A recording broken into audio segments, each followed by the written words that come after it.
You're watching SBA Today. With all the latest news, stories, and advice, here are your hosts, Paul Long and Tanya Mazurek. And welcome to SBA Today, sponsored by SBA Collective for the week of April 14th. I am Paul. I am Tanya, and guys, we have got Brett Caines from Lumos that's going to join us later in the show. I know, Brett. Hey, Lumos, Brett. Lumos. You probably goes by Caines. that. Well, everybody knows him. Everybody knows him as that. It's true. If not, you're not an SBA. Right. Brett Caines of Lumos. We're going to have him later to talk about default rates. But prior to that, we've got news, and oh boy. What kind of news? Yeah, this is interesting. So SBA's 2027 proposed budget. Now, I know everyone is excited and their ears are right up to the radio, the speaker. Oh my gosh, a budget. Oh, Paul, it's so sexy.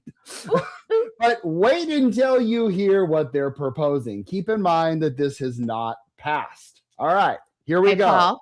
Hey, Paul. Yes. Because you said sexy, I brought my Farrah Fawcett hair. Oh, very good. Very good. I'm glad you got that all. I saw your notes and I worked with it. I'm totally kidding. Oh, okay. Got it. Anyway. All right. So both programs would continue to operate with zero subsidy, with loan losses offset by borrower fees, from lender and borrower fees. There's no change. Okay. The major change is the decoupling of the 7A and 504 borrowing limits. So they're going to divide them out separately, not just having one SBA number. This allows borrowers to borrow a maximum under each program. So that means 7A lending would be at 40 billion and 504 lending would be at 16.5 billion for a total of 56.5. So that means 504 can run out of money and 7A can still go, or 7A can still go and 504 can run out of money, rather than SBA's out of money. So that I think is crazy interesting. You know what I wonder, Paul? I wonder if they're going to actually go to counseling and they're going to do a conscious uncoupling. Yes. Okay. Sure. Okay. All right. Also, the 10 million loan increase. This is y'all know this is my favorite. 10 million loan increase to several manufacturing NAICS codes. So that means any of you manufacturers out there that have the first two digits of your NAICS code starting with 31, 32, and 33, come on down. You're on the Price is Right, because you win, because if they do this, your loan amount that you could potentially get is going to increase from 5 million to 10 million. That's pretty significant, because I'm sorry, Paul, don't you agree? Manufacturing specifically, I mean, we often don't have enough money to give to our manufacturers. They have a lot more just overhead cost, a lot more fixed assets, a lot more all that. So I get it, but guys, $10 million is a big number. And I'm putting in my credit risk hat and I am scared. Really? Oh, yeah. That's just me, though. I know. But you're thinking from a sales perspective, oh, my God, I can do a $10 million loan and get paid. Oh, no, I definitely am not. I'm thinking from the borrower's perspective, because well, that's true. That part I get. We block them whenever they need, let's say, 8 million, and we can give them 5, and we're trying to scramble on how to get them the rest. I don't know that helps anybody sometimes. Yeah.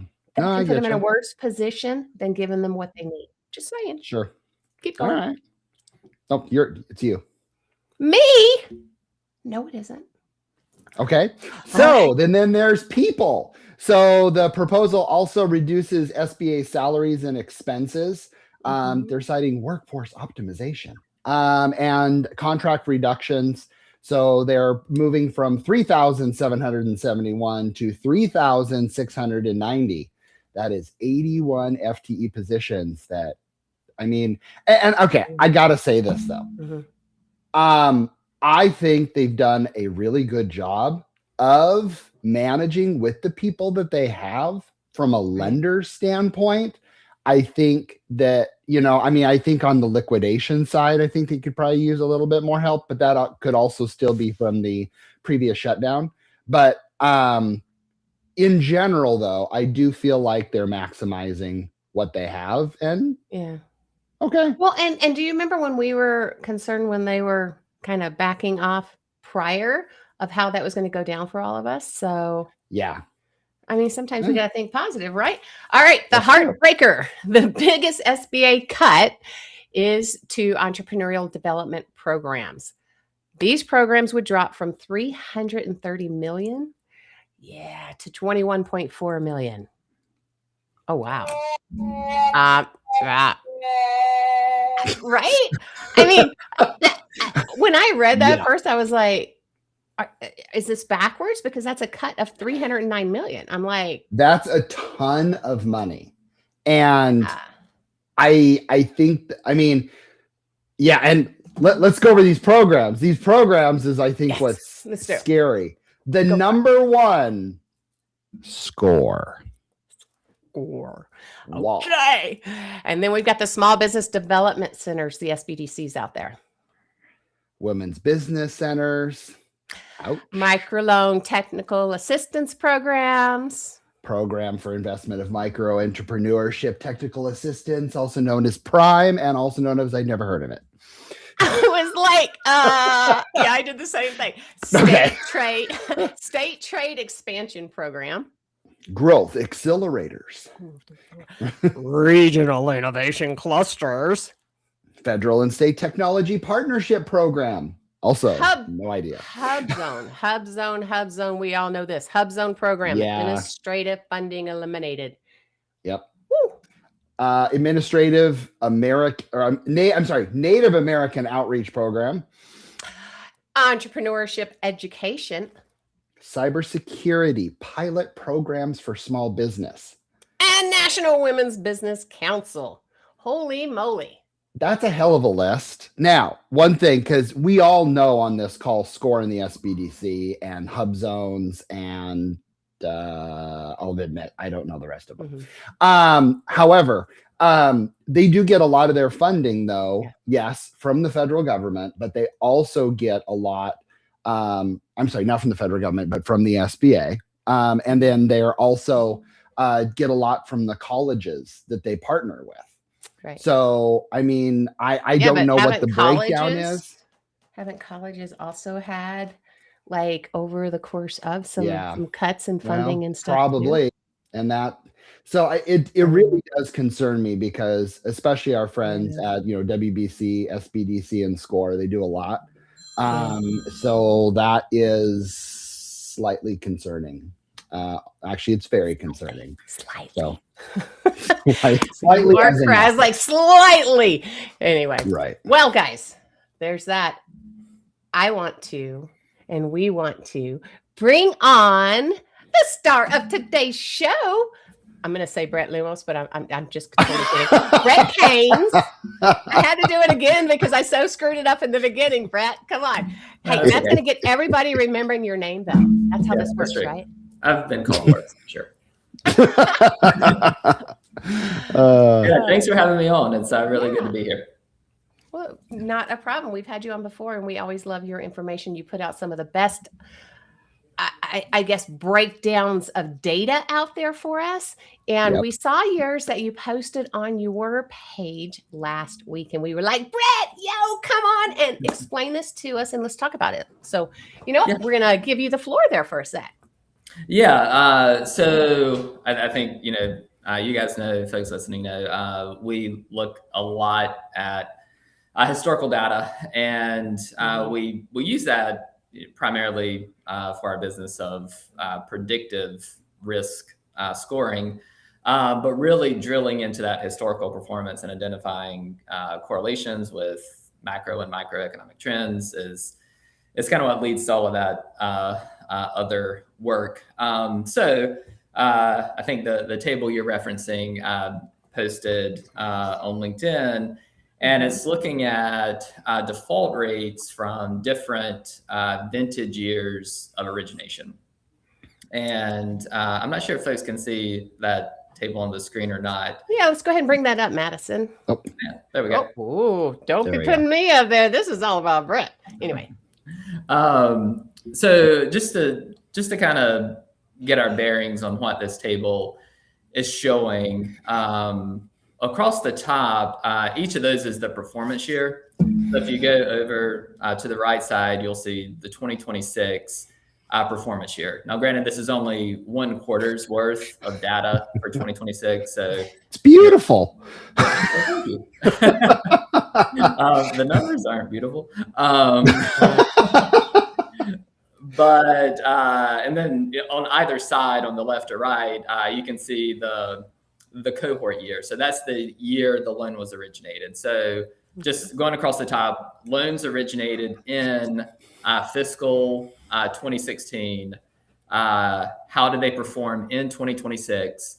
They had a 3.5% annualized default rate based on that 1 quarter's worth of data. And as you move down 2 years, obviously stand out, 2019 and 2023. 2019 at 7.8% and 2023 at 8.9% default rate. Again, just Q1 annualize it. It could go, either way from here. It could stay the same. I don't know that trends are indicating it's going to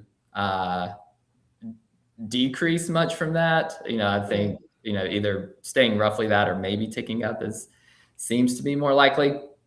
And I think another interesting thing about this chart, if you look at, just take 2025, so origination year 2025, for example, in 2026, or so far in 2026, it had a 3% default rate. If you back up to 2024, that cohort year in its second year, which would be 2025, had a 3.5% default rate. So maybe a good sign is 2025 so far in its second year at 3% is performing better than 2024 was at this same point in its life cycle, where it had a default rate of 3.5%. So maybe some of the new originations, you're seeing those defaults in general come down. I will say separately, trends of early default rates are continuing to increase. So there's a little bit of contradictory information when looking at early defaults. But just based on what we're looking at here, and as you can see, I think with 2023 in its second year, that was a 3.2% default rate. That maybe 2025 is a little bit of a better story as far as credit risk goes. Well, Brett, I want to keep going on that. Let's keep that up if we could, Madison. And what I want to discuss is 2019, because when I saw this, it got me thinking, and I would love to hear your guys' perspective, and let's dig into this, right? 2019, they opened their doors 2019. Oh, it's going well. They're brand spanking new. They have not quite gotten to the point of potentially actually growing, that type thing. And then 2020 hits. COVID. This is what I'm thinking. I don't know. I could be completely wrong. But what's in my mind, because I had this happen to one or two of mine, that 2020 hits, like let's say restaurants or something like that, that was a service industry, that they couldn't perform the same way and they couldn't quite adapt in time. Are you thinking that potentially some of those numbers are what's creating that 2019? Because if you look at it, 23, 24, 25, 26, whatever, growing, think about it. 21, 22, we were all deferring. We were, giving extra money out there, giving choices and that type thing. And then all of a sudden that money had to stop. Thoughts? Yeah, I think you're spot on. So we internally here, we referred to sort of that anomaly as kicking the can. So loans originated in 2019, and what otherwise may have been a default, in 2020 or 2021, Right. It was sort of saved by the stimulus. And so there's a lot of catch up activity there. And then specifically what we're seeing in some industries back from originations pre-COVID, we're seeing some industries where they just never make up that lost revenue. Yeah. So I think dentists are a really good example. Dentist loans have struggled historically. Dentist loans, and still they're a lower risk, but they've had a higher risk compared to themselves than historically. And unlike something in, I'll just use, travel, for example. After the pandemic, there was a lot of sort of revenge travel where everybody was traveling and kind of making up That's awesome. Revenue, but nobody scheduled that extra dentist appointment. So that when you missed a dentist appointment during COVID, that's revenue they never made up. There wasn't a revenge dentist visit like there was revenge travel. You're killing me with the revenge. That's beautiful. My brain is trying so hard, Brett, not to say something inappropriate. What? But it's thinking it because I'm a 12-year-old boy in my head. I'm just saying. Oh my God. Okay, keep going. Yeah, so no, I think you're spot on. I think a lot of that is some delayed default that's now catching up. And also those loans too were underwritten in a very different economy, and they're maturing, in this new post-COVID economy. So, things have changed. Agreed. Yeah. What do you think 23 then? Let's go ahead and look at 23, since those are the biggies that really are showing significant differences. What are your guys' thoughts as far as what went on for our 2023 numbers? Same, similar thing? What? Yeah, I think 2023, probably a little bit more of a loosening of credit standards. In that case, I think there were definitely some program changes, during that time, specifically on smaller dollar loans. Those have a higher default rate currently, or I guess broadly, compared to some of the larger dollar loans. And I think that one's probably a little more bank or lender credit box driven, as well as some policy changes that sort of opened up or expanded lending a little bit. Some. One every other day. Don't get me. I was going to say, don't get me started on policies. It's like, even when any of us speak on the SOP or policy, or you almost have to put the caveat of, okay, right now in this moment, like literally this minute, this is what it is, but it could change at any time. It would be really interesting to see, especially like in 20, in the historic small loan struggles, and when they did change everything, it would be really interesting to see kind of which institutions took the SOP and said, this is now the Bible, and ran with it, versus those that said, something doesn't smell right, I'm going to keep chugging down this way. Maybe I'll make a little bit of an adjustment, but like I'm wondering deep down inside if this default number is driven by a handful or a couple handfuls of specific lenders.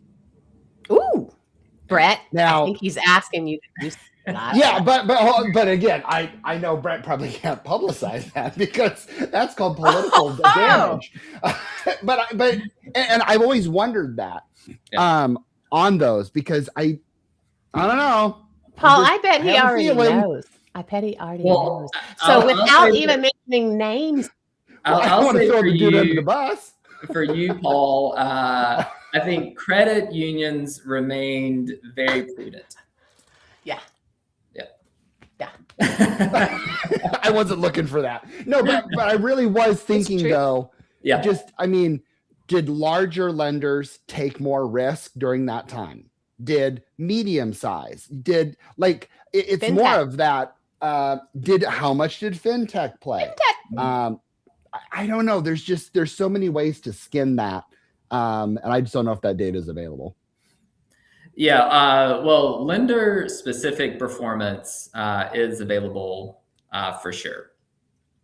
So you could see, performance by lender, specifically in different loan size buckets. True. So you could see which lenders really leaned into the smaller dollars during that time period, and then how those loans performed. And I think you're going to get both worlds. You're going to see lenders that leaned into it, but also kept higher, kind of some of their standard practices around assessing credit risk, still looking deeply at cash flow, et cetera.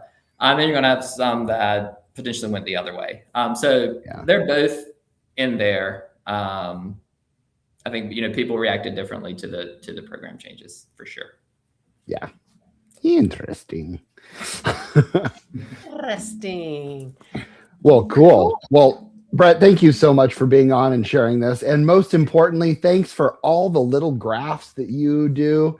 You give us so much content over the years. And because you get that and you're on here, give us really quickly, who is Lumos and who are some of those institutions, like what do you do? I'm a client, but what do you do? Sell yourself here. Yeah. So kind of as I mentioned, we primarily build predictive credit risk models. So we have a couple of models. One model for qualifying leads. So early in the process, limited amount of information on the applicant. You can quickly assess risk. In that case, we have a more of a true underwriting, just before entering into the credit department, predictive model that uses more inputs, say, where you get a better output. But again, looking at probability of default and expected loss over the life of that loan. And then we have a portfolio monitoring model as well, where we quantify your expected loss and your probability of default over the next 12 months. So that's the portfolio management tool for your existing book. Really, the intent there is to help lenders get ahead of any issues versus realizing there's an issue when a payment's missed. But it's looking at industry trends, macroeconomic trends that might signify softness in certain areas of your portfolio. And then, of course, we have historical data that we summarize and deliver in hopefully very intuitive visualizations. And that's a subscription product that we have. Let me tell you this. If you have a small loan program, you need to talk to Lumos, period. Yeah. Agreed. So, for sure. Well, Brett, thanks again. Go ahead. Yeah, thanks again, Brett. And one of our last things is just kind of a reminder is National Small Business Week is weeks away. As a small business lender, we're always kind of looking for ways to go out there and wave our SBA flag, as I call it. So keep in mind, May 3rd through the 9th. I'm sure there's stuff going on in your state and district, and maybe Tanya will win another award this year or anything like that. Who knows? So keep that in mind. I think I've grown too much to ruin. I'm kidding. All right, guys. Seriously, thanks again, Brett. All right, we are here every Tuesday morning live on LinkedIn and or YouTube, or you can stream us anywhere you get your podcast. Go back and check out any of our past episodes and or our sister show, the BDO show. They would love to see you. We would love to have you kind of go review some of our past stuff. Anyway, if you have any questions, comments, anything you want us to talk about, please reach out to Paul or I on our personal LinkedIn pages, and we'll bring it up. Comment on this, guys. Comment on this and let Brett know what a great job he did, because or not. Yeah, maybe he'll come on again and helping us out. Anyway. All right. We will see you guys next week on Tuesday morning live right here. Talk to you later. See you later.